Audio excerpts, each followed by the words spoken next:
로마서 2장 보겠습니다.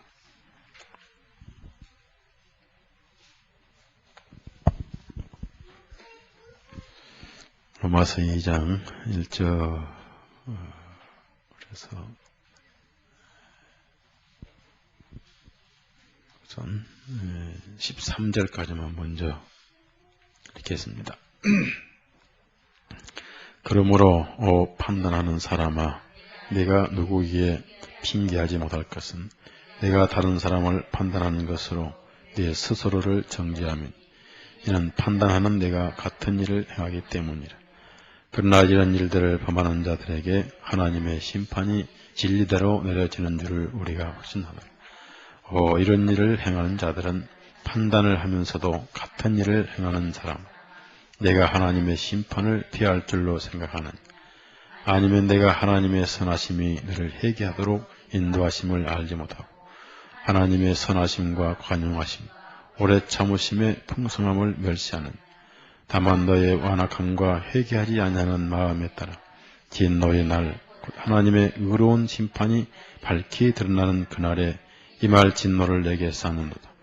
하나님께서는 각 사람에게 행한 대로 갚아주시니 참고 꾸준히 선을 행함으로 영광과 존귀와 불멸을 구하는 자들에게는 영원한 생명으로 갚아주시니 다투고 진리에 순종하지 아니하고 불의에 순종하는 자들에게는 분개와 진노로 갚아주시느니라.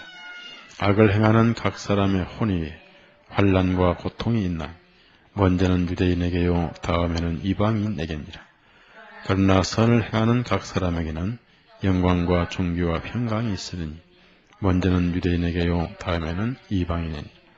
이는 하나님께서는 사람들을 차별하시지 아니하시기 때문에 율법이 없이 죄를 범한 자들은 율법 없이 멸망할 것이요 율법 안에서 죄를 범한 자들은 율법으로 심판을 받으리니 이는 율법을 듣는 자들이 하나님 앞에 의로운 자들이 아니고 오직 율법을 행한 자들이 의롭게 될 것이기 때문이라. 13절까지만 읽었습니다.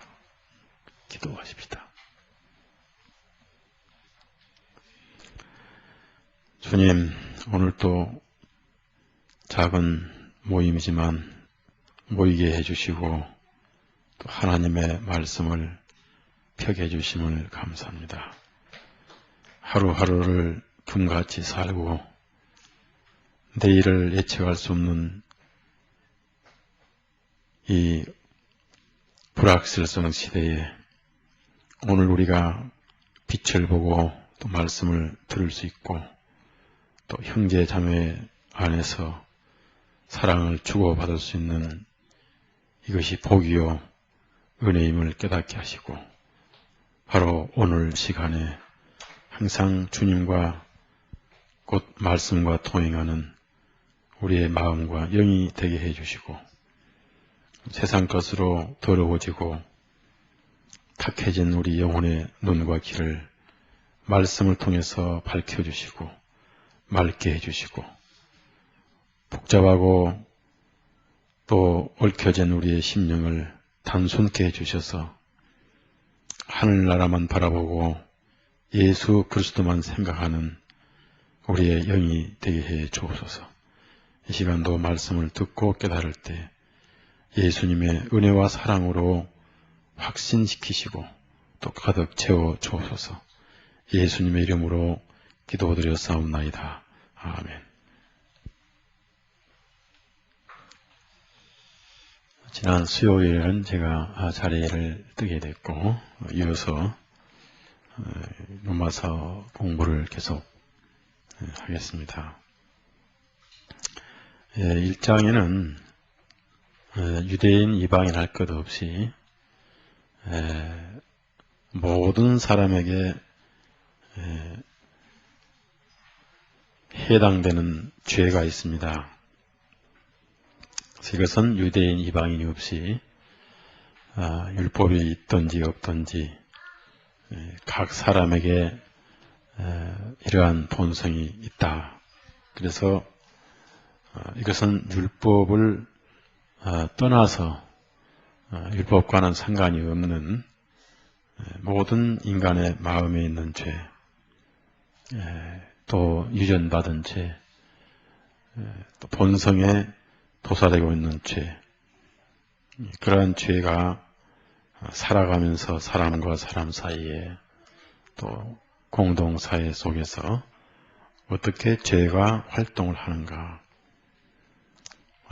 죄라는 것은 하나님과 나와 단둘이에는 드러나지 않습니다. 그러나 그 죄가 공동사회 속에서 활동을 하죠. 사람과 사람 사이에 미움이 있고 또 질투가 있고 시기가 있고, 그래서 1장에 28절에서 32절까지가 모든 사람에게 해당이 되는 일반적인 죄의 목록입니다. 여기서 이제 현저한 게 있고 이면적, 즉 속에서 도사되고 있는 죄들이 있습니다. 이 보면은 하나같이 사람과 사람 속에서 이루어지는 죄들입니다. 그래서 이런 것이 이제 일반적인 죄이기 때문에 율법이나 법이 있기 전에 이런 죄는 계속 있어 왔다. 또 이것은 전응아, 그러니까 예를 들어서 어린 나이 있죠, 어린 나이. 어린 나이라든지 또 이성을 갖지 않는 정신박야가 있죠. 판단력이 없는. 그래서 제가 말하는 판단력이라는 것은 양심의 선악을 분별하는 기능을 말합니다. 양심의 선악의 기능이 정상적이지 못한 사람들이 있어요. 그걸 옳고 그름의 분별이 없는 자다.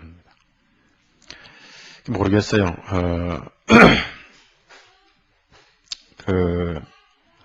전응아들이 양심의 선과 악을 알고 있는지 전 잘 모르겠어요. 제가 겪어보지 않았으니까. 그러나 일반적으로 선악의 기능이 형성되지 않은 걸로, 이성이 없는 걸로 이렇게 볼 수가 있습니다.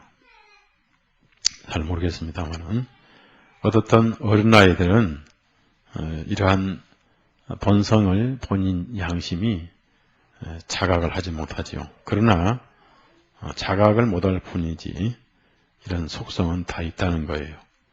전응아도 정상적이 되면 죄를 짓고 미워하고 시기하고 또 헐뜯고 비방하고, 그래서 이 일반적인 이 죄의 양상, 여기서 우리 모든 인간들은 하나님 말씀 앞에 아멘으로 답변을 해야 된다는 것이고, 여기에 중요한 것은 자복이 중요하다.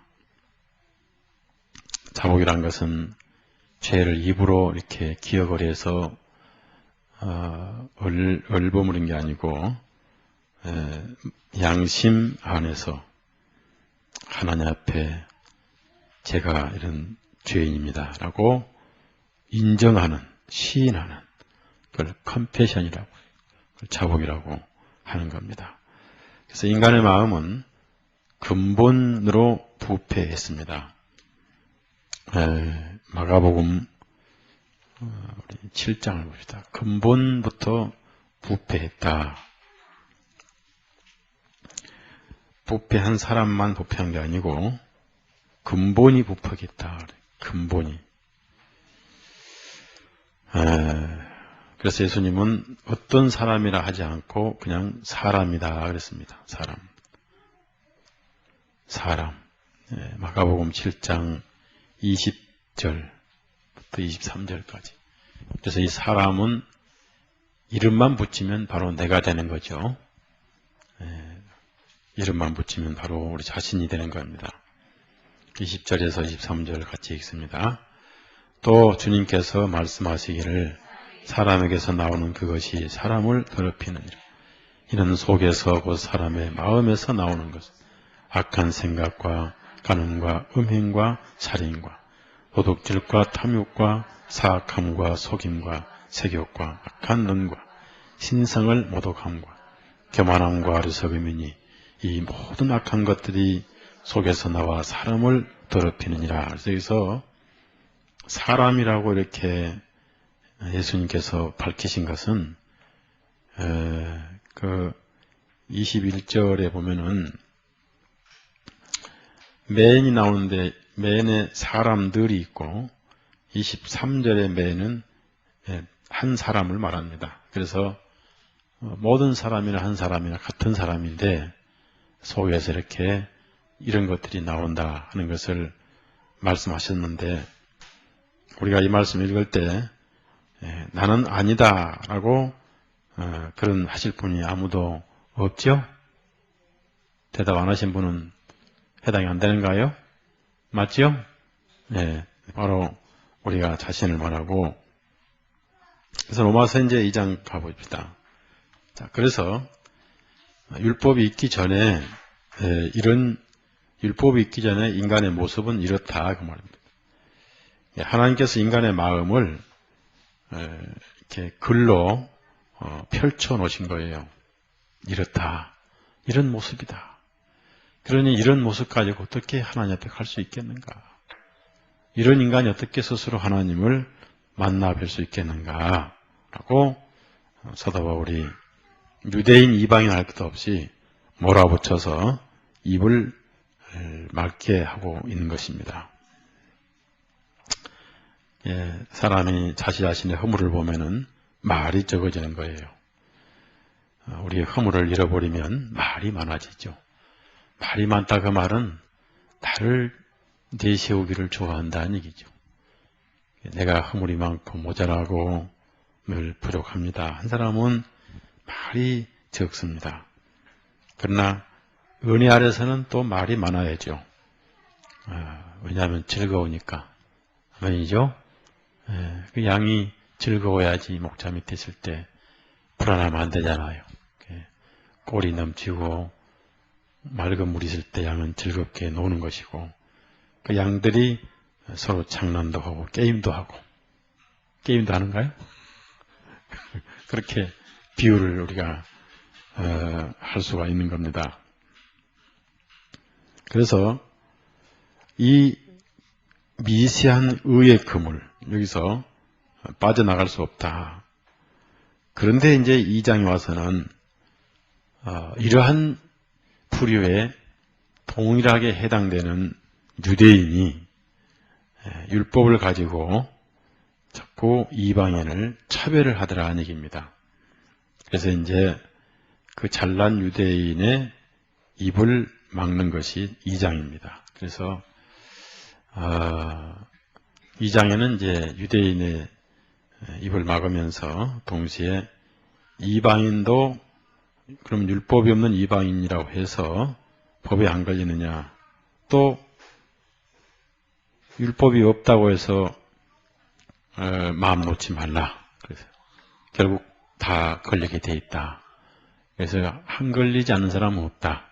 결론적으로 은혜가 아니면 길이 없다. 이런 얘기를 해 가고 있는 것입니다. 지난 주일날 제가 말씀을 드렸는데 양심시대 2000년, 율법시대 2000년은 맞지 않는다고 그랬죠.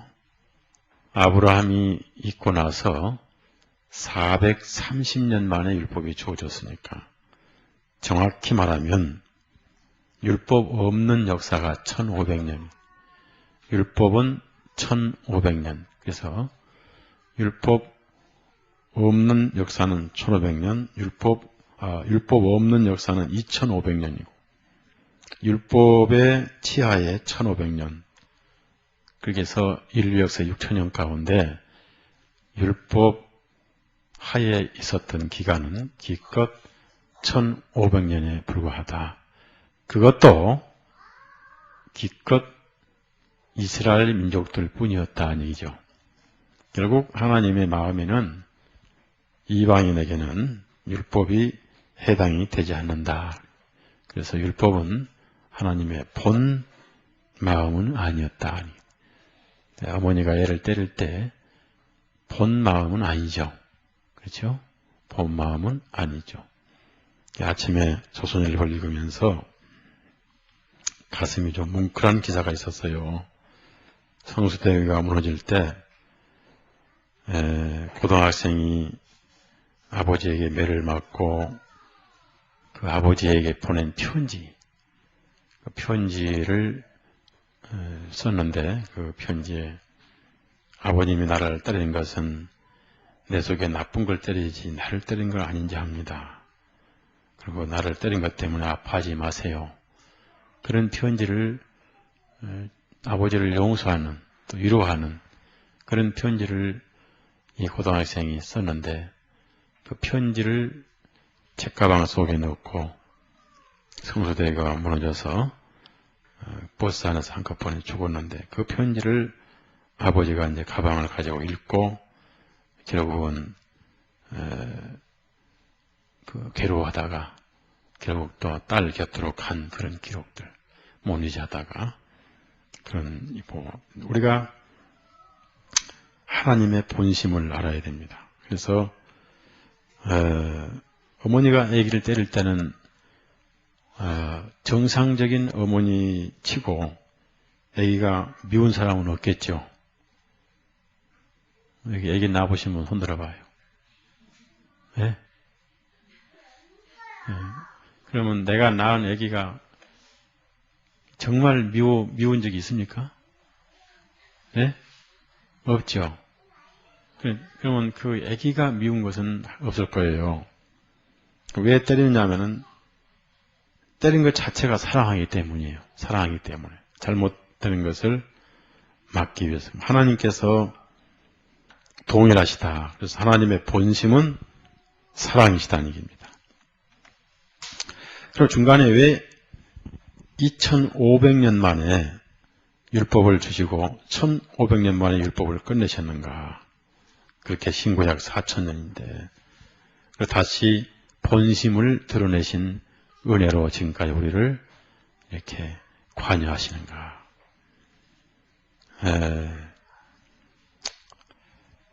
그 율법은 인간을 하나님 앞에 겸손케 하는 것이었습니다. 그래서 율법을 가지고 있으면 남의 허물이 보이는 게 아니라 내 허물이 먼저 보이게 돼 있어요. 그래서 율법을 가진 유대인은 이방인을 판단을 할 수가 없게 돼 있죠. 자기가 먼저 많이 걸리니까. 그런데 유대인들은 항상 이방인을 판단을 했죠. 율법을 오해를 해가지고. 그래서 비교를 하고 또 비교를 하면서 자신을 늘 차별화시켰습니다. 돋보이겠다. 자기를 차별화시켰죠. 우리 누가복음 또 찾아봅시다. 그래서 이 유대인들은 율법에 대해서 상당히 오해를 하고 있었다. 18장, 누가복음 18장. 오해를 하고 있었다. 그 사람들 중에 대표적인 사람들이 바리새인들이었다. 얘기죠. 누가복음 18장 10절부터 12절까지 읽습니다. 두 사람이 기도드리러 성전으로 올라갔는데 한 사람은 바리새인이요 또 한 사람은 세리더라. 그 바리새인은 서서 이렇게 기도드린 말하기를 하나님 나는 다른 사람들 곧 착취하고 불의하고 가늠하는 자들과 같지 아니하고 더욱이 이 세리와도 같지 아니함을 하나님께 감사하니 나는 일주일에 2번 금식하고 내가 얻은 모든 것에 11조를 드리나이다 하고 여기 보면은 이 바리새인이 제일 먼저 하나님 앞에 제일 먼저 한 말은 차별을 비교를 했다 그 말이에요. 나는 다른 사람들 보는 낫습니다 라고 특히 옆에 와 있는 이 세리와도 같지 아니함을 하나님께 감사합니다. 그래서 비교를 했다는 얘기죠. 다른 사람과 비교를 했다. 그리고 비교해서 자기가 내세울 만한 것을 얘기했다. 일주일에 2번 금식하고 모든 것에 11조를 드립니다. 이렇게 차별을 합니다. 근데 하나님께서는 율법이 있는 자나 없는 자나 차별이 없고, 율법은 오히려 없는 자보다 율법이 있는 자가 복이 있어요. 왜 그럴까? 그래서 로마 3장에는 나은 점, 좋은 점 그랬어요. 로마 3장 1절부터 유익이라, 유익. 더 좋은 점이 무엇이냐. 그리고 모든 면에서 많다 그랬어요. 로마 3장 1절, 2절 같이 읽습니다. 그리하면 유대인들의 나은 점이 무엇이며 할례의 유익이 무엇이냐. 모든 면에서 많으니 됐습니다. 모든 면에서 많은데 much every way, 게 모든 길에서 많다. 유익이란 말, 유익. 그러니까 율법이 있는 이스라엘 민족은 율법이 없는 이방인보다 더 복이 있는 거예요. 왜 복이 있을까? 우선 그 율법이 먼저 죄를 깨닫게 해요. 빨리 죄를 깨닫게 해요. 그래서 하나님 앞에 겸손케 하면서 죄를 빨리 깨닫게 함으로써 생활을 경건하게 이끌고 합니다. 그래서 율법이 있는 것은 복인데 유대인들이 이 복을 오해를 하고 착각을 하고 반대로 받아들였다는 얘기입니다. 그래서 하나님의 본심에는 율법이 있는 자나 없는 자나 차별을 하지 않으십니다. 2장 11절. 그래서 모세나 아브라함이나 이스라엘 야곱이나 또 바울 사도나 우리나 차별이 없어요. 사실상은 쓰임 받는데 차별이 있을 뿐이지 생명의 가치에 있어서는 차별이 없다 그 말이에요.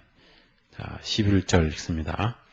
이는 하나님께서는 사람들을 차별하시지 아니하시기 때문이라. 그래서 우리 개역 성경은 외모로 보지 않으신다 했는데 여기서는 차별을 이렇게 원문에는 차별입니다. 그러니까 이방인이나 유대인이 차별이 없어요. 같은 동일한 인간으로 보신다. 그러면 율법을 가진 사람과 안 가진 사람이 있어서 율법을 가진 사람이 먼저 자기 허물을 발견하게 될 것이다. 율법이 없는 사람은 쉽게 자기 허물을 발견하지 못한다고 말이에요.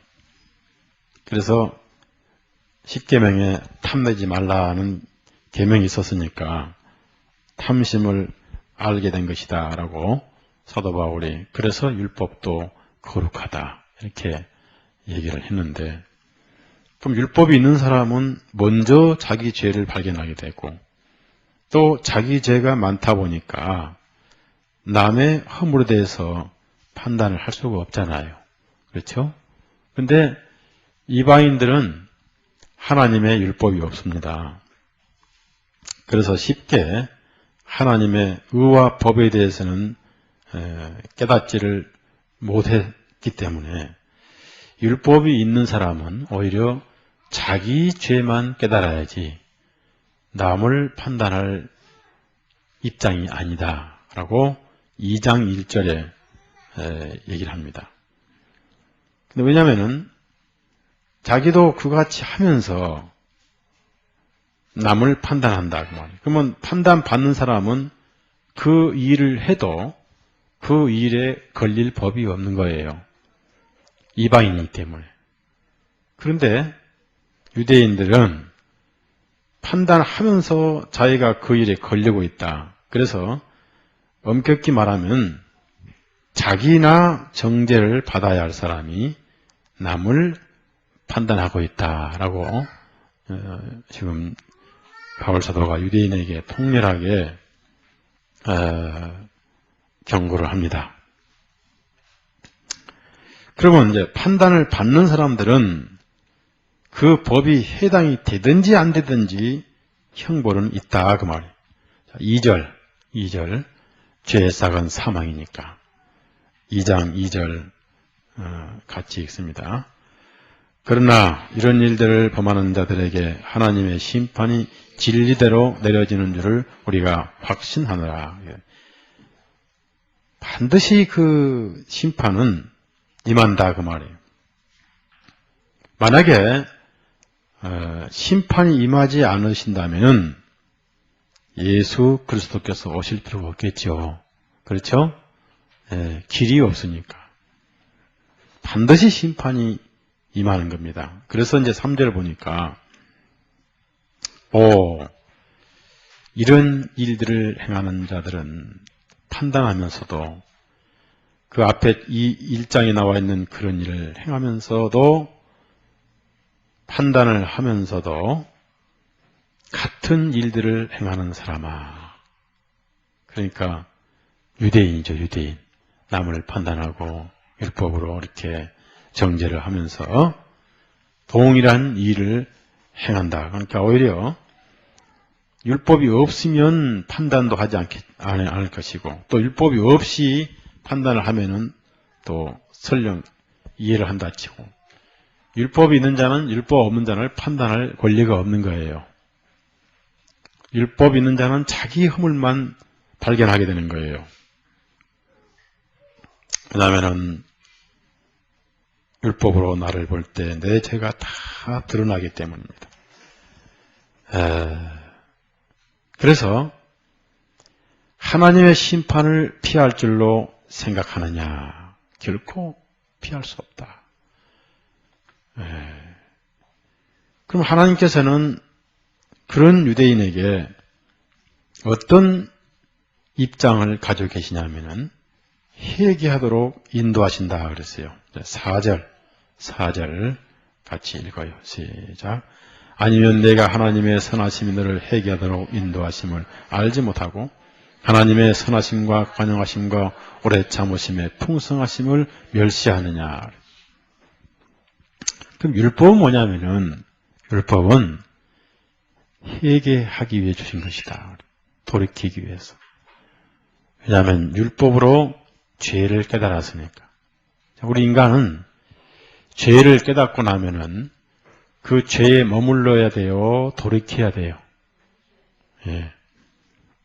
우리가 이제 본성적으로 아셔야 할 것은요.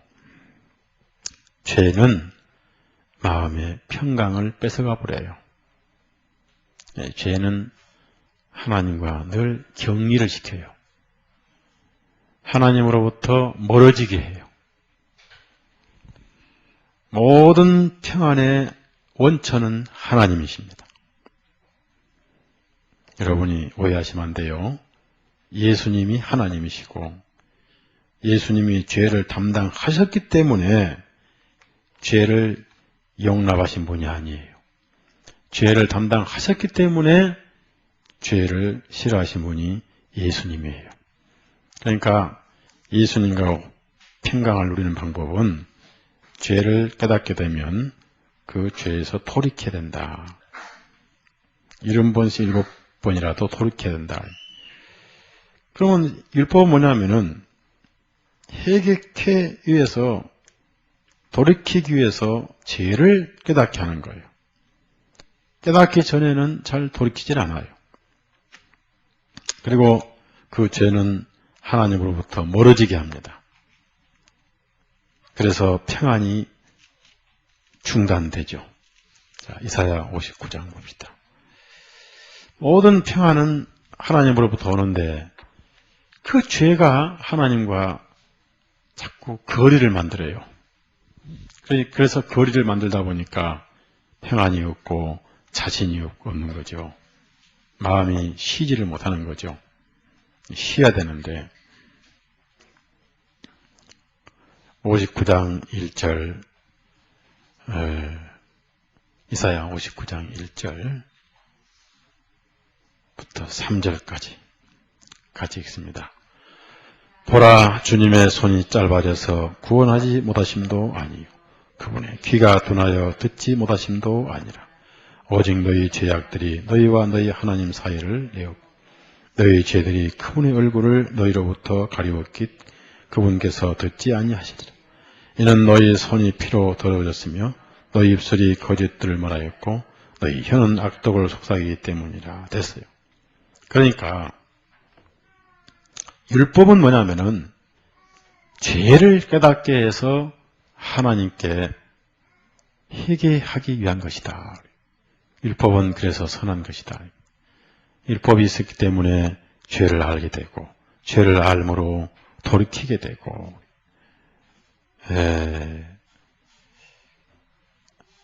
회개하도록 인도하신다 그랬습니다. 그러면은 침례요한은 뭐예요? 침례요한은 마지막 율법입니다. 마지막 율법은 이스라엘 민족들로 하여금 죄를 깨닫게 해서 돌이키기 위한 것이죠. 그래서 회개케 하는 침례라고 그랬어요.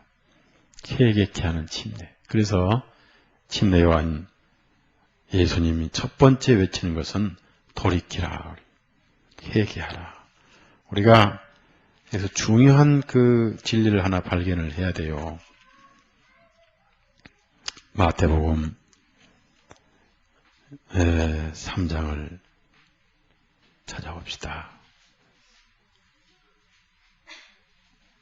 3장 이 리펜트라고 그러는데 이것은 회개, 또 정확히 말하면 회심이란 말이에요. 회심.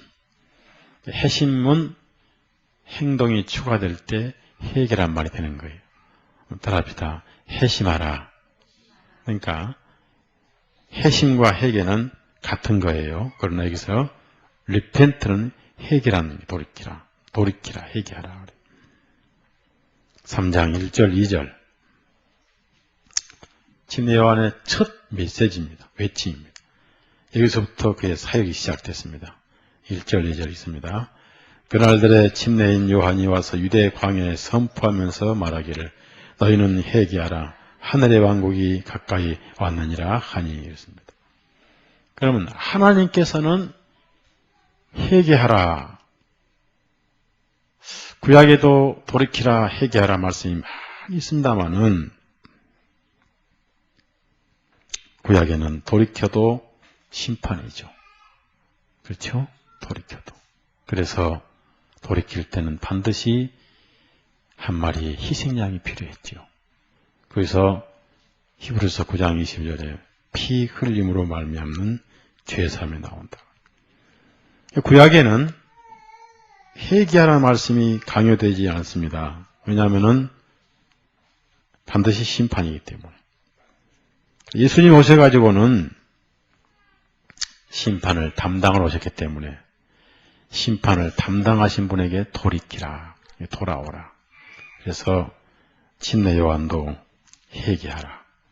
예수님도 회개하라. 그래서 이 율법은 죄를 빨리 깨닫기 위해서 주셨고 그 죄를 깨달으면 당연히 인간의 입장에서는 회개하고 돌아서야 된다는 겁니다. 그래서 율법을 주셨죠. 율법은 공포를 주신 것이 아니에요. 공포를 주셔서 겁을 먹게 하고 떨게 하고 불안하게 하고 그렇게 해서 협박성으로 주신 것은 아니다 그 말.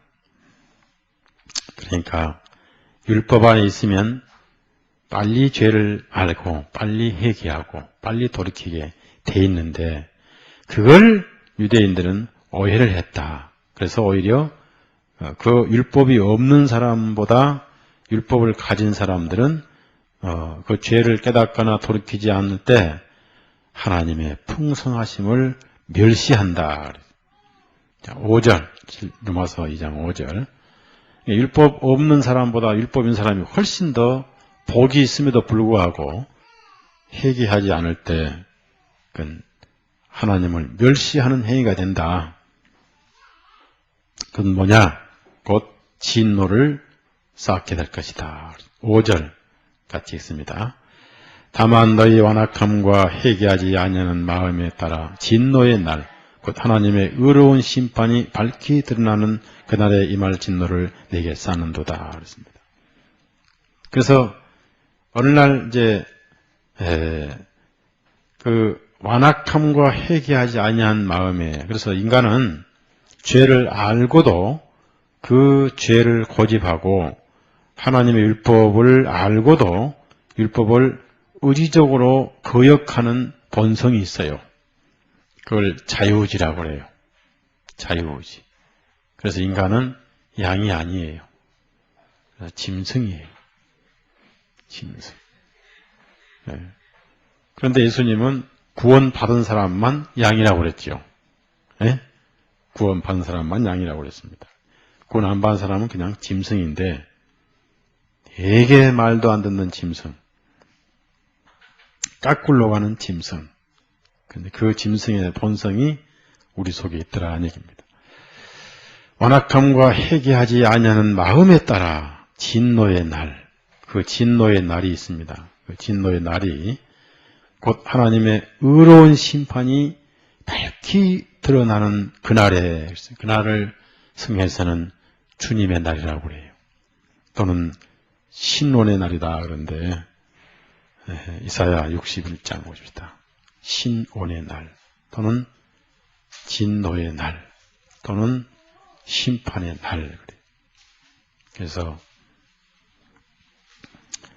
구약에서는 보복의 날, 우리말로는 신혼의 날이고 보복의 날, 그래서 더데이, 꼭 그 날, 더데이 61장 2절 같이 읽습니다. 주님께 속한 받으실 만한 그 해를 선포하고 우리를 하나님께 속한 보복의 그날을 선포하며 모든 슬픈 자를 위로하고 그랬습니다. 여기서 예수님께서요, 누가복음 4장에서는 주님께 속한 받으실 만한 그 해를 선포하고만 읽으시고, 분명히 두루마리 성경에는 2절이 다 한 구절임에도 불구하고 예수님께서 2절을 받으실 만한 그 해를 선포하고까지만 읽으시고 덮으셨어요. 그러시 하신 말씀이 오늘날 이 글이 너희 귀에 이루어졌다. 그러니까 예수님이 오실 때, 처음에 오실 때는 은혜의 해로 오셨습니다. 그때부터 지금까지 은혜의 해예요. 그런데 앞으로 재림하실 때는 보복의 날이에요. 그러니까 재림하실 때는 심판의 날이기 때문에 아직 안 이루어졌기 때문에 그건 덮으셨어요. 잊지 않으시고. 자, 그러면 누가복음 4장을 가보시면 이해하실 거예요. 그럼 심판의 날이 이제 오는데, 이제 구원의 날이 끝나는 날이 심판의 날이에요. 구원의 날이 끝나는 날이. 누가복음 4장을 보시면, 그걸 예수님께서,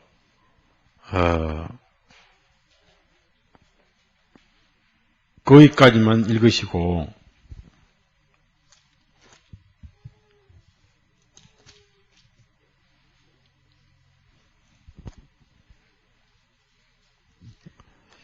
이사야, 누가복음 4장 16절 보면요, 제가 읽겠습니다.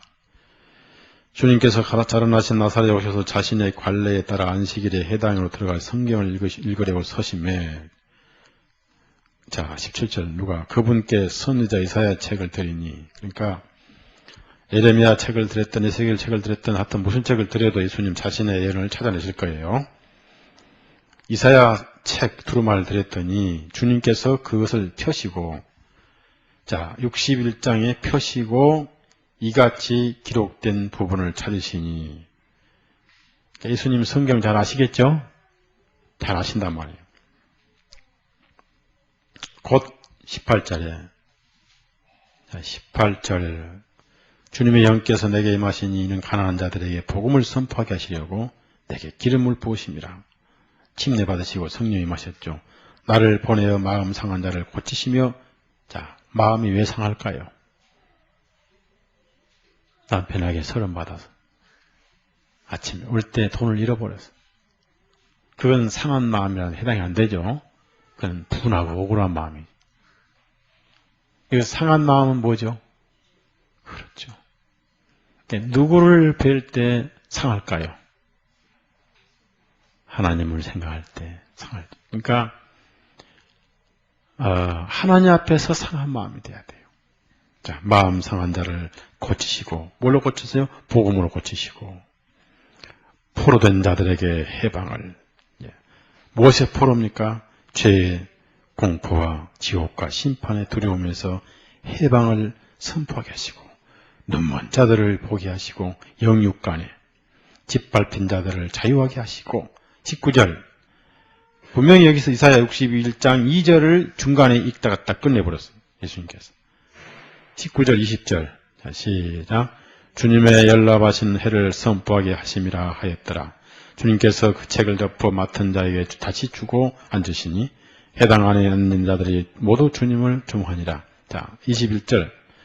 주님께서 그들에게 말하기를 오늘 이 성경 기록이 너희 귀에 이루어졌느니라 하니 이게 말하시기를. 말씀이 빠졌네.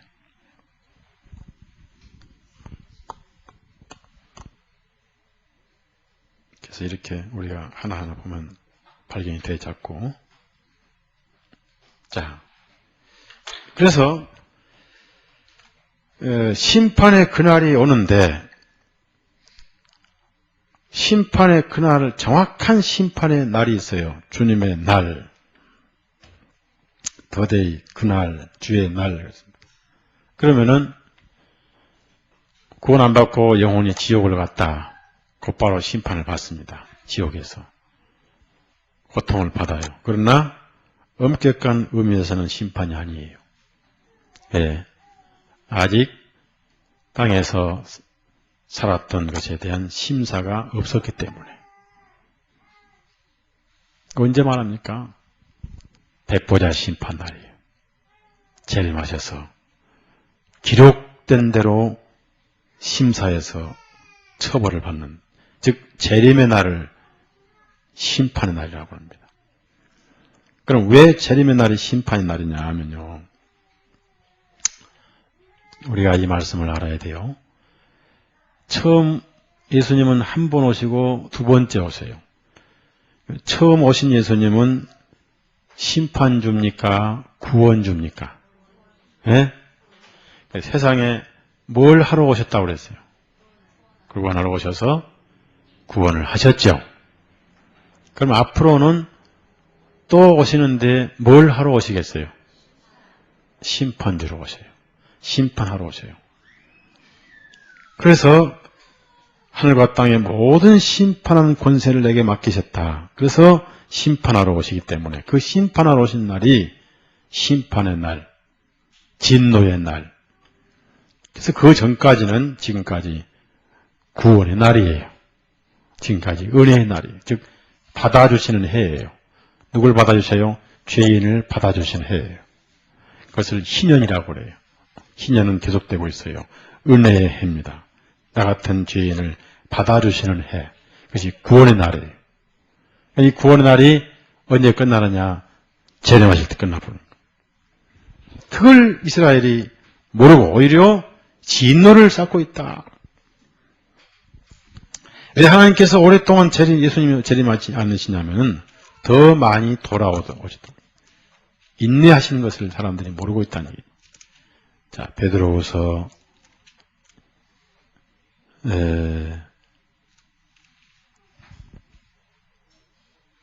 3장을 봅시다. 이렇게 긴 세월을 참으신 것은 그 아담을 창조하시고 지금 6천년. 너무 사람들이 세월이 가다 보니까 예수님 재림은 거짓말이다라고 믿질 않지요. 그러나 계시록은 분명히 가까운 걸 증명을 하죠. 베드로후서 3장. 그래서 더디다 생각을 하지 말라. 솔직히 하나님은 시간이 없다. 그렇게 베드로가 글을 써놨습니다. 우리 읽으라고. 베드로후서 8절, 3장 8절부터 무서운 말씀입니다. 이 세상이 다 해체돼 버린다고 말이에요. 다 타버린다고 말이에요. 베드로서 3장 8절에서 13절까지 읽습니다. 그러나 사랑받는 자들아, 주님께는 하루가 천년 같고 천년이 하루 같으니 한 가지를 잊지 말라. 주님께서는 자신의 약속에 대하여 어떤 사람들이 더디다고 여기는 것 같이 더디신 것이 아니라 오직 우리를 향하여 오래 참으시어 아무도 멸망하지 아니하고 다 회개하기에 원하시느니라. 그러나 주님의 날이 밤에 도둑같이 이르느니 그날에는 하늘들이 큰 소리와 함께 사라지고 원소들이 뜨거운 절에 녹아버릴 것이며 땅과 그 안에 있는 일들도 불타버릴 것이니라. 이렇게 이 모든 것들이 해체될 것을 보므로 너희가 어떠한 사람들이 되어야 마땅하냐. 거룩한 행실과 경건함으로 하나님의 날에 이르기를 기대하고 간절히 사모하라. 그날에 하늘들이 불에 붙어 해체되고 원소들도 뜨거운 열에 녹아지리라. 그럼에도 불구하고 우리는 그분의 약속대로 의가 거주하는 새 하늘들과 새 땅을 기다리는도다. 얼마나 멋있는 말씀이에요. 그래서 구원을 안 받고 예수님 재림을 기다리는 사람은 어서 심판해 달라고 기다리는 것이죠. 오셔가지고 이제 우리는 그날 부활해 버려요. 그 일종의 휴거라고 그래요. 순식간에 변화해 버려요. 순식간에. 그리고 우리가 찬란한 영광체로 변화해서 시공간을 초월해서 우리가 주님께 다 모아지게 됩니다. 구원 안 받은 사람들은 지옥에 있던 영혼까지 다 나와요. 영인 공동묘지가 다 벌어지죠. 그러니까 비싼 무덤 써야 돼요. 싼 거 해야 돼요.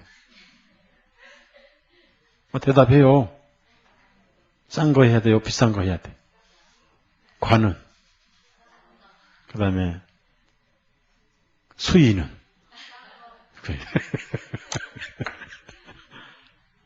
무덤 다 열려요. 다 열린데 양 염소로 갈라지는 거예요.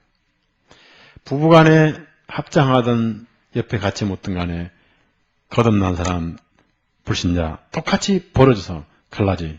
양 염소.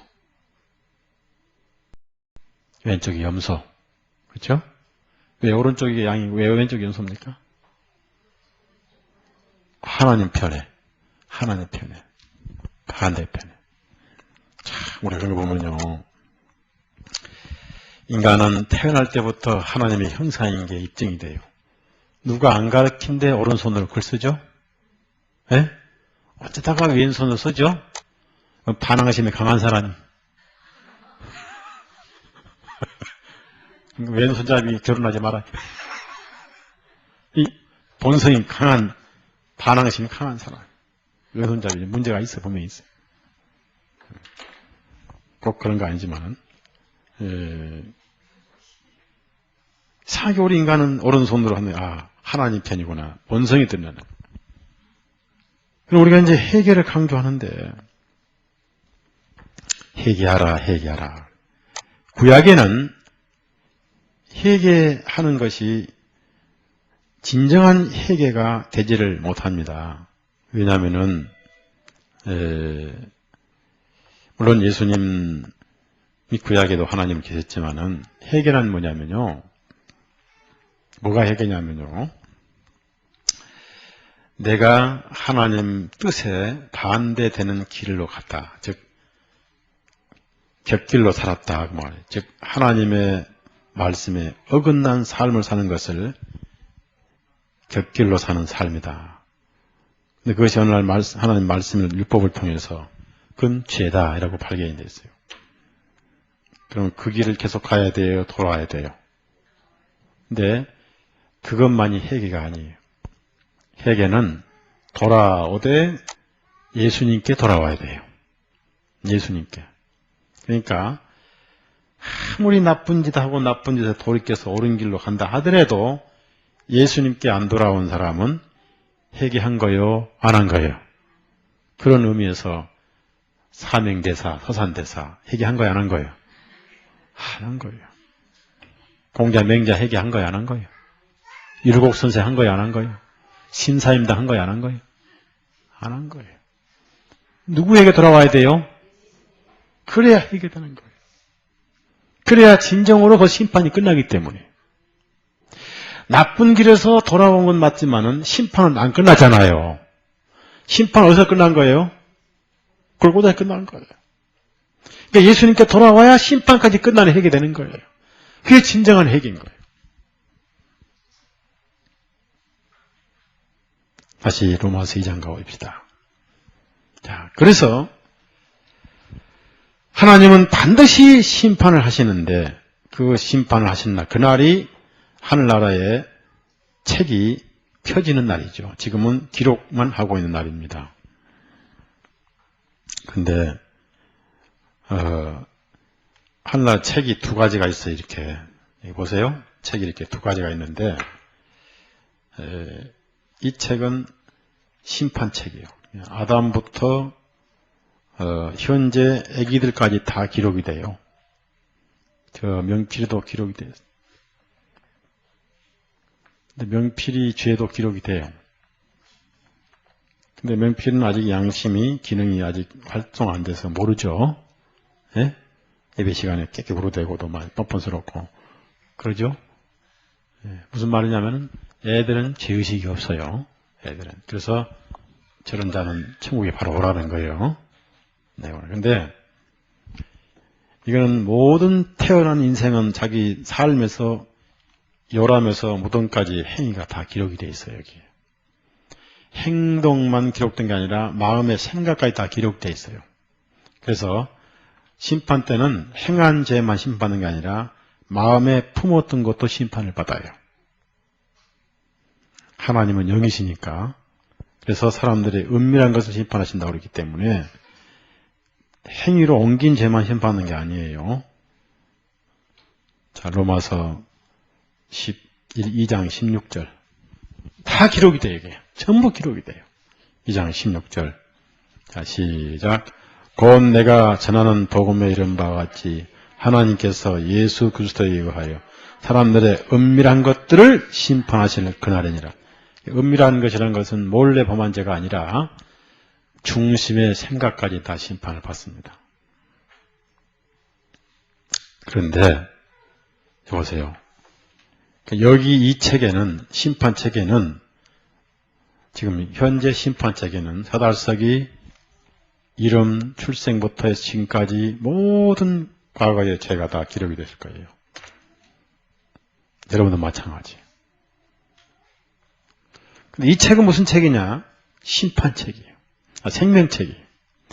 심판책에는 예외 없이 기록이 되는데 생명책에는 다 기록이 되지 않고 여기는 구원받은 사람만 기록이 돼요. 그러면 생명책에 이름이 있는 사람은 그 심판 때 여기 아무리 깨알같이 이름이 있고 있어도 제외돼요. 심판책인데 심판이 지나갔기 때문에. 누가 담당하셨습니까? 여기는 아무나 기록이 안 돼요. 보혈로 기록된 사람만, 구원받은 사람만 기록이 돼, 생명책에. 그래서 생명책 이름이 없는 사람은 심판책 그대로 심판을 받고,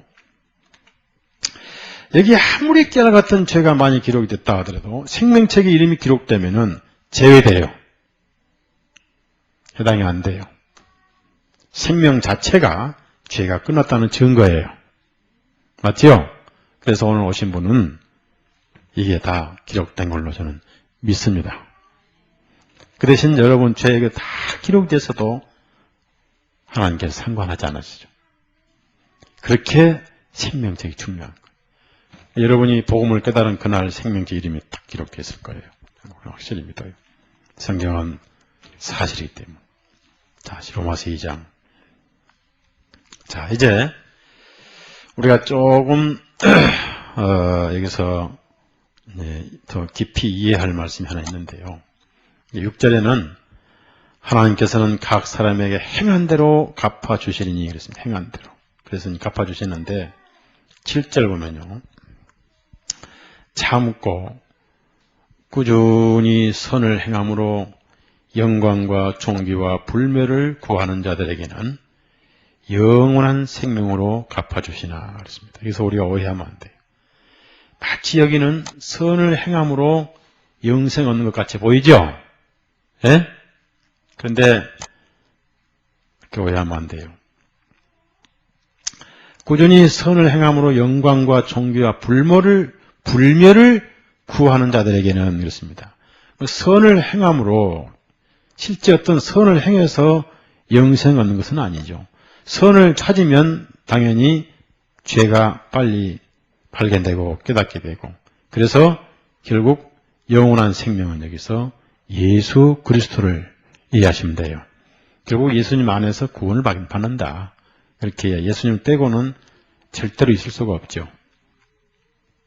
그 다음에 다투고 진리에 순종하지 아니하고 불의에 순종하는 자들에게는 분개와 진노로 갚아주시느니, 악을 행하는 각 사람의 혼 위에, 여기서 혼이지만은 혼과 영과 육은 같은 겁니다. 그래서 환난과 고통이 있나니 먼저는 유대인에게요 다음에는 이방인에게. 참 중요한 말씀이에요. 자, 9절 같이 9절 한번 읽어요. 9절 시작. 악을 행하는 각 사람의 혼 위에 환난과 고통이 있나니 먼저는 유대인에게요 다음에는 이방인에게. 왜 먼저는 유대인일까요? 예? 율법이 있기 때문에 먼저 고통을 당한다.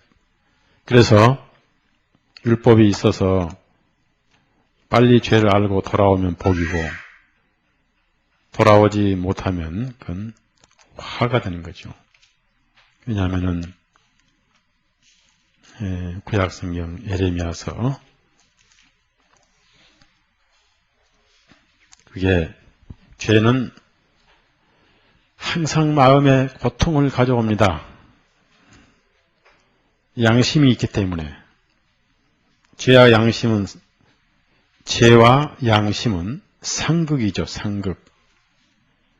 예레미야 2장 19절. 죄와 양심은 상극이에요. 자, 생리적으로 시어머니와 며느리는 같이 있을 때 즐거워요? 불편해요? 예? 시어머니를 안 모셔봤구만. 아무리 좋은 시어머니도 시어머니 옆에 있으면 이상하게 평안이 어디로 가버려요. 며느리는 출장 가버려요. 평안이. 한국 시어머니와 며느리의 구조적인 문제입니다. 그렇죠? 구조적인 문제. 자, 2장 19절 시작. 내 자신의 사악함이 너를 징계하겠고 내 타락함이 너를 꾸짖으느니 내가 주 너의 하나님을 버린 것과 나를 두려워함이 내 안에 없는 것이 악한 일이요 쓰라린 일임을 알라. 보라, 만군의 주 하나님. 무조건 하나님이 안 계시면 마음에 고통이, 죄가 있으면 고통이 오니까.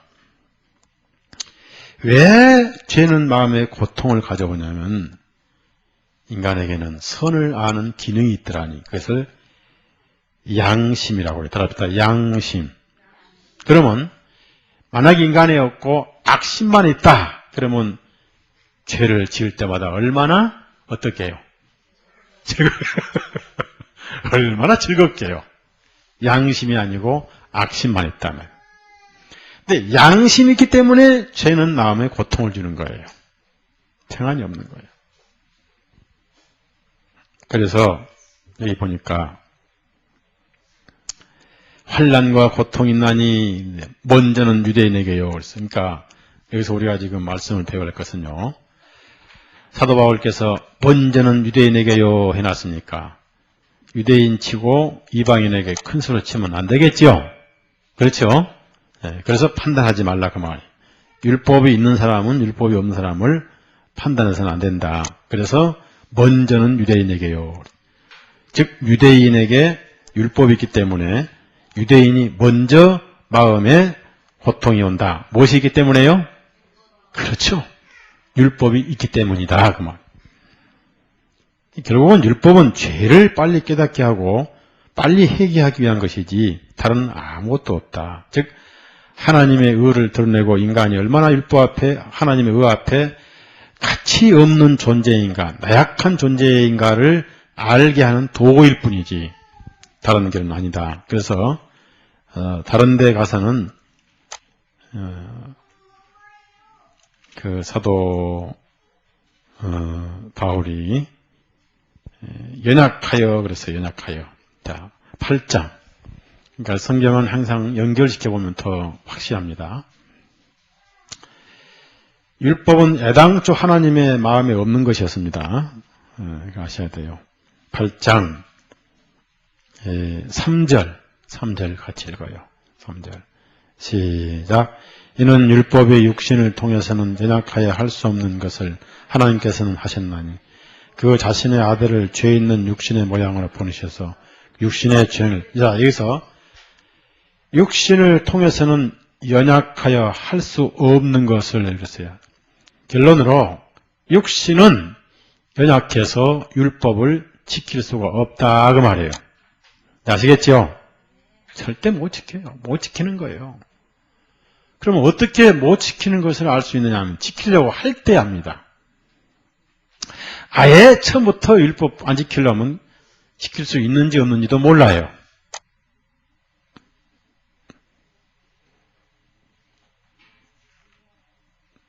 자, 그래서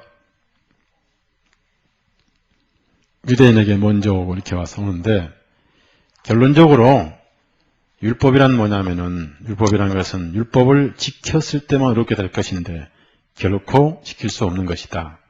그래서 율법이 있어도 죄 지으면 망하고 율법이 없어도 죄를 지으면 망한 것이다. 그러니 너희 유대인들아 이방인 판단하지 말라. 이렇게 나오는 거예요. 그러니까 율법이 있다고 큰소리 빵빵 치던 유대인들을 입을 막는 말씀을 먼저 하는 거예요.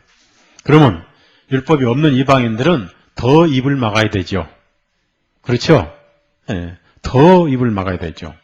율법이 있는 사람도 그런데 없는 사람은 더 막아야죠. 율법이 없다고 큰소리 빵빵 치면 안 되죠. 예, 그래서 나중에 그 말씀까지 다 나와요. 자, 이제 12절부터 13절까지 읽습니다. 12절, 13절 다 같이 읽습니다. 시작. 율법이 없이 죄를 범한 자들은 율법이 없이 멸망할 것이요 율법 안에서 죄를 범한 자들은 율법으로 심판을 받으리니 이는 율법을 듣는 자들이 하나님 앞에서 의로운 자들이 아니요 율법을 행하는 자들이 의롭게 될 것이기 때문에 그래서 율법을 아무리 들어도 율법을 지키지 못하면 역시 심판이고 율법이 없는 사람들은 율법이 없으니까 죄를 더 많이 지어서 심판을 받고 그 말이에요. 다만 무엇이 죄인지를 모르지만은 마구잡이로 죄를 지어요. 율법이 없는 사람들은. 그러고도 안 걸려요. 무엇이 없으니까요? 그렇죠. 그러니까 나쁘기로 말하면 누가 더 나빠요? 이방이 더 나쁜 거지요. 예, 율법이 없으니까 마구잡이로 막 죄를 짓는 거예요. 마구잡이로. 그러고도 안 걸리니까. 그래서 더 나쁜 건 이방인들이. 그래서 이방인도 사실은 큰 소리 치면 안 된다. 결국은 이렇게 몰아가면서 은혜가 아니면 안 된다. 이렇게 가는데요. 뒤에 이제 보십시다. 뒤에 제가 이제 이 결론 내립니다. 사도 바울이 결론을 내렸는데 참 읽으면 읽을수록 존경스러워요. 존경스럽고 어떻게 이렇게 세밀하게 이런 글을 쓸 수 있었는가. 제가 겪어보니까 이게 해보니까 바울 사도는 율법으로 의로워지려고 했던 사람이기 때문에 이런 글을 쓸 수 있었구나 라고 이해를 하게 된 거예요. 지독하게 율법으로 의로워지려고 했죠. 지독하게. 열성이 너무 넘쳐서 원정 출장까지 가서 그리스도인들을 잡아오려고 했잖아요. 그러다가 예수 그리스도 의에 깨져버렸죠. 그분 사랑에 깨져버렸죠. 아마 다메섹 가다가 빛이 너무 밝았거든요. 그 빛과 그 권위에 기가 꺾여서 팍 엎드려졌어요. 기가 꺾여서. 그래서 이제 전에 못 들어보던 음성으로 사오라 사오라. 그것도 이름까지 다 아시고 사오라 사오라. 너무 찬란한 빛이 너무 그 영광의 위압스레 팍 쓰러져 버렸단 말입니다. 사오라, 사오라. 그 부르시는 그 음성이 어떻게 부르셨겠어요, 예수님께서? 이를 갈고 부르셨겠죠. 샤오라, 샤오라. 했겠어요? 아니죠. 얼마나 사랑스러운 음성. 사오라, 사오라. 그렇겠죠? 네. 자, 그 사울의 죄 주님 보혈에 들었어요, 안 들었어요? 그러니까 지금 제 아들을 잡아서 죽이고 막 난리친데 예수님이 보실 때는 그 사울도 의인이요, 죄인이요? 네? 의인이요, 죄인이요? 의인이죠. 그래서 사울아, 사울아. 그때까지만 해도 사도 바울은 누구신가? 그래서 주여 누구시옵니까? 했을 때 나는 나사렛 예수다. 가슴이 어떻겠어요? 평안해서요, 덜컹했겠어요. 죽었다. 이제 죽었다. 가슴이 덜컹해서 그란 말이에요. 주님을 오해하니까. 사도행전 가봅시다. 사도행전 가봅시다. 사도행전 9장을 보면은 전 천국 가서 그때 심정이 어떠냐 물어보고 싶어요. 그때 가슴이 얼마나 떨렸냐고 물어보고 싶어요.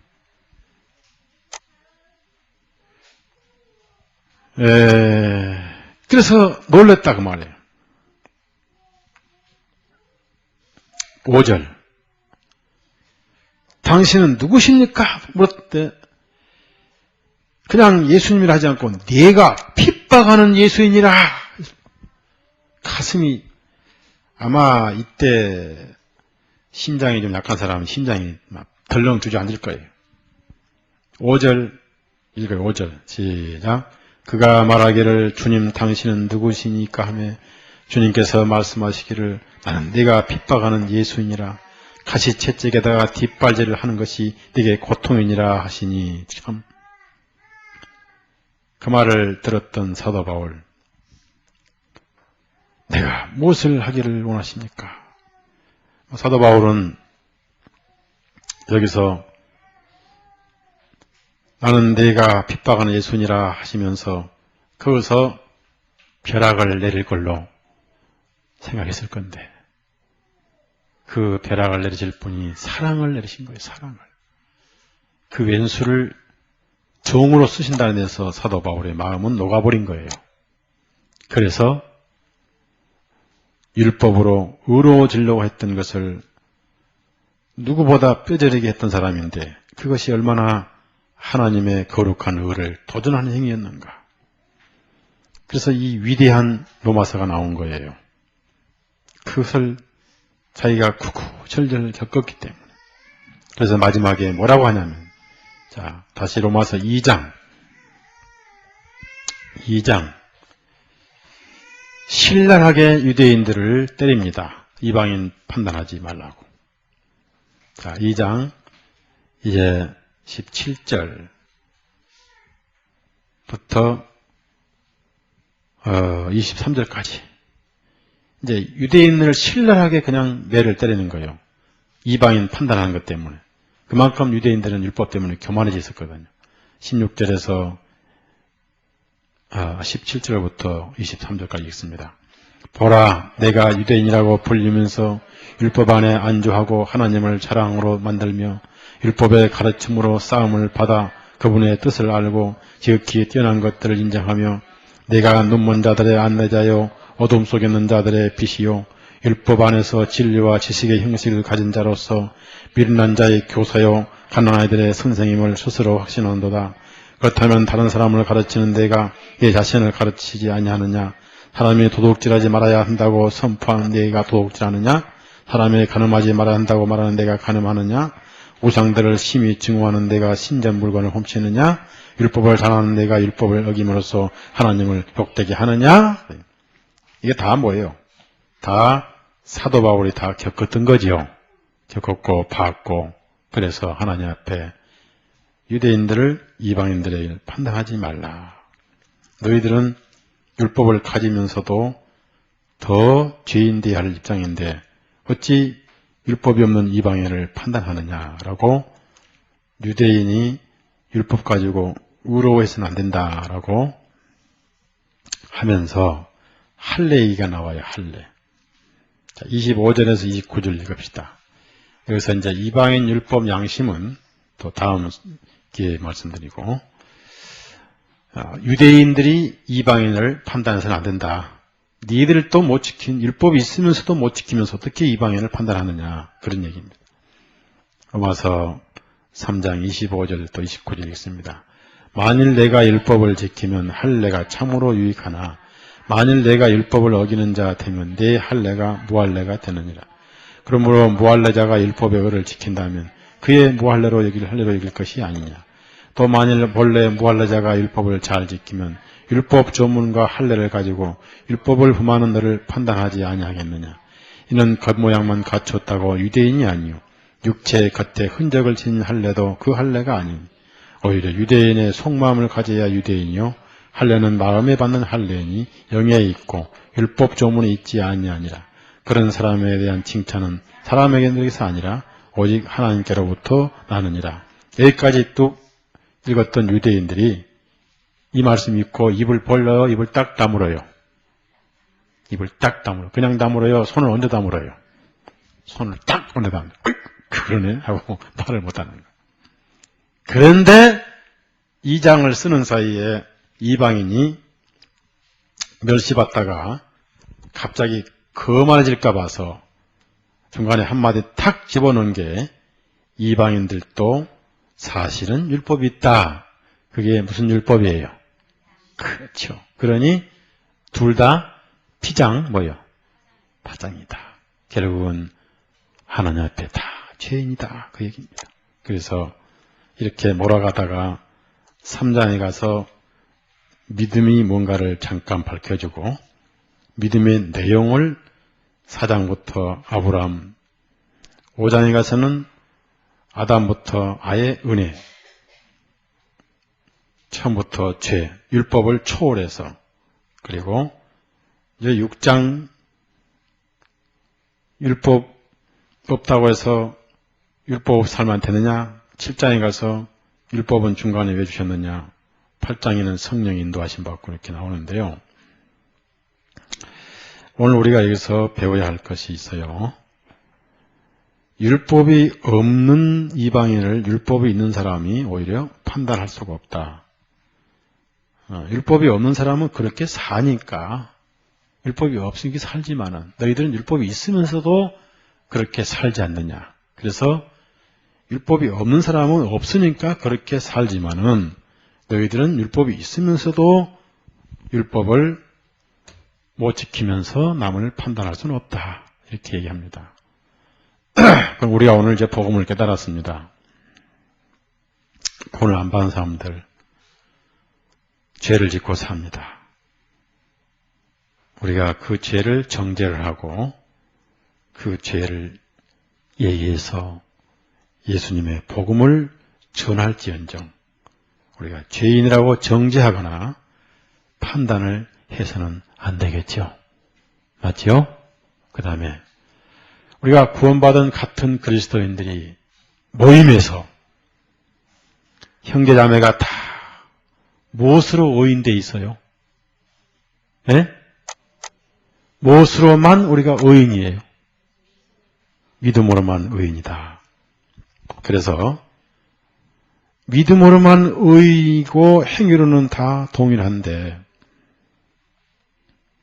같은 형제자매가 너 행위는 나쁘고 내 행위는 어렵다고 이렇게 판단을 해서는 안 되겠고 권면은 해야 되겠죠.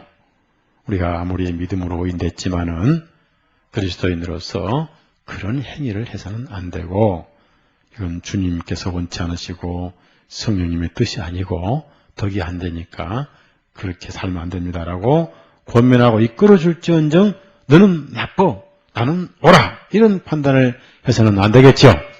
예, 다 동일하게 은혜로만 의인됐기 때문에 그래서 권면은 반드시 하되 판단은 해서는 안 된다는 얘기예요. 우리도 그럴 수 있으니까. 또 그렇게 했었고. 그래서 두 구절만 읽고 마칩니다. 에베소서 2장을 찾아봅시다. 그래서 우리가 은혜로 의인됐기 때문에 복음을 모르는 사람을 판단해서도 안 되고 어떤 행위로 판단을 해서는 안 된다. 2장 8절 9절 2장 8절 9절 그래서 같이 읽습니다. 이는 너희가 믿음을 통하여 은혜로 구원을 얻었기 때문이니 이 믿음은 너희 자신에게서 난 것이 아니요 하나님의 선물이라. 행위에서 난 것이 아니니 누구든지 자랑하지 못하게 하려 함이라. 결국은 우리가 율법으로 볼 때 자랑할 게 아무것도 없습니다. 그래서 은혜가 아니면 감히 우리가 이렇게 얘기할 수가 없고 자랑은 예수님만 하라. 한 구절만 더 읽습니다. 고린도전서 1장 29절 30절 여기에 이제 사랑이 이루어지는 거죠. 고린도전서 1장 29절 30절 읽습니다. 이것은 아무 육체도 그분 앞에서 자랑하지 못하게 하시는 것이니라. 그러나 너희는 하나님께로부터 나서 그리스도 예수님 안에 있고 예수님께서는 하나님께로부터 나서 우리에게 지혜와 의와 거룩함과 구속이 되셨으니 기록된 바 자랑한 자는 주님 안에서 자랑할지니라 함과 같으니라. 사도 바울 그렇게 살았습니다. 그래서 나중에 사도 바울의 그 편지들을 보면요, 부득이할 때 하도 유대인이 지판이 족본이를 따지면서 12사도 가운데 맨 마지막 사도가 사도 바울인데 11사도는 다 유대인을 위한 사도였어요. 대표적으로. 나중에 이제 도마 같은 분이 한국에 왔다 갔고 그 외에 중동 이렇게 많이 다니면서 선교를 하다가 순교했는데 다 이제 배경이 유대적 배경이죠. 율법 배경이고 그리고 또 직업이 어부가 많았고 마태는 세리였습니다. 세금 공무. 그러니까 그 당시 직업이 제일 나쁜 직업이었어요. 제일 죄인의 대명사를 하나 뽑으셔가지고 사도를 만드셨어요. 그러니까 세리가 죄인하면 세리거든요. 창녀는 악의적인 죄인은 아니었어요. 왜 그러냐면은 행위는 나쁘지만 그것이 직업이었거든요. 그러니까 요즘에 막 데모하잖아요. 우리 먹고 살게 해달라고 난리치더라고요. 보면 데모하는데 세리는 안 하고도 먹을 수 있는 것인데 살 수 있는데 왜 세리를 했냐면은 부를 착취하기 위해서. 부를. 그러니까 세리치고 부자 없는 사람이 없었어요. 세리치고. 지금도 인천 세관에 한 달만 앉아서 집 못 사는 바보라 이런 말이 있더라고요. 인천 세관에. 그런데 그런 세리도 사도로 앉히신 것이 복음이다. 근데 이방인에게 보낼 만큼 지식적인 배경이 약했어요. 그래서 고도의 학문을 연마한 바울을 부르셨는데 그 바울 사도는 그냥 학문만 연마한 게 아니에요. 율법이라 하면은 바울을 따라갈 사람이 없었어요. 그러니까 어디 가든지 이방인을 전도하기 전에 먼저 유대인을 전도했거든요. 가는 곳마다. 유대인을 전도해서 그 유대인을 통해서 이방인에게 복음이 전파됐어요. 여러분도 이제 혹시 해외 나가시거나 길가에서 유대인 만나거든 일단 경의를 표해야 돼요. 율법을 지키든 말든 저분들의 조상이 나에게 성경을 주었구나. 그리고 이제 전도를 해야 되겠죠. 욕을 하면 안 돼요. 절대 욕을 하면 안 됩니다. 그런데 사도 바울이 그렇게 율법을 겪어서 그걸 잘 알기 때문에 가서 전하니까 누가 율법 가지고 얘기하면 게임이 안 돼.